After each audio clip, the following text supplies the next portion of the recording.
இங்கிலாந்து மற்றும் ஜெர்மனி பயணங்கள் வாயிலாக தமிழகத்திற்கு 15,516 கோடி ரூபாய் முதலீடுகள் ஈர்க்கப்பட்டுள்ளதாக முதலமைச்சர் ஸ்டாலின் தெரிவித்துள்ளார்.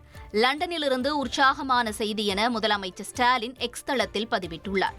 அதில் இங்கிலாந்தை அடிப்படையாக கொண்ட இந்துஜா குழுமம் தமிழ்நாட்டின் மின்சார வாகன சுற்றுச்சூழல் அமைப்பில் பேட்டரி சேமிப்பு அமைப்புகளுக்காக 7,500 கோடி ரூபாயை முதலீடு செய்ய இருப்பதாகவும் இதன் மூலம் 1000க்கும் மேற்பட்டோருக்கு வேலைவாய்ப்புகள் கிடைக்கும் என்றும் தெரிவித்துள்ளார். அதேபோல ஆஸ்ட்ராஜெனிகா நிறுவனத்தின் விரிவாக்கம் மற்றும் முந்தைய புரிந்துணர்வு ஒப்பந்தங்கள் போன்றவற்றால் இங்கிலாந்து மற்றும் ஜெர்மனி எழுச்சி பயணத்தின் வாயிலாக 15,516 கோடி ரூபாய் முதலீடுகள் ஈர்க்கப்பட்டுள்ளதாகவும் இதன் மூலம் 17,613 வேலைவாய்ப்புகள் நமது இளைஞர்களுக்காக உருவாக்கப்படும் என்றும் முதலமைச்சர் ஸ்டாலின் குறிப்பிட்டுள்ளார்.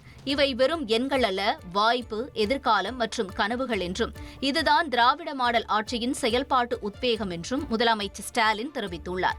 ஜெர்மனியில் 26 ஒப்பந்தங்கள், இங்கிலாந்தில் 7 ஒப்பந்தங்கள் என இரு நாடுகளுக்கான பயணத்தில் 33 புரிந்துணர்வு ஒப்பந்தங்கள் ஏற்படுத்தப்பட்டுள்ளன.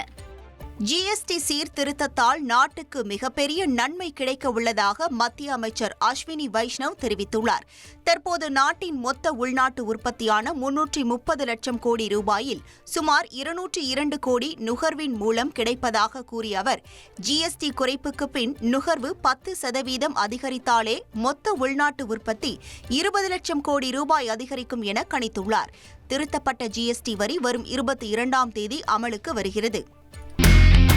இனி செல்லும் இடமெல்லாம் செய்தி. தந்தி டிவியின் வாட்ஸ்அப் சேனலை ஃபாலோ பண்ணினா செல்ல இருக்கும் இடமெல்லாம் செய்தி.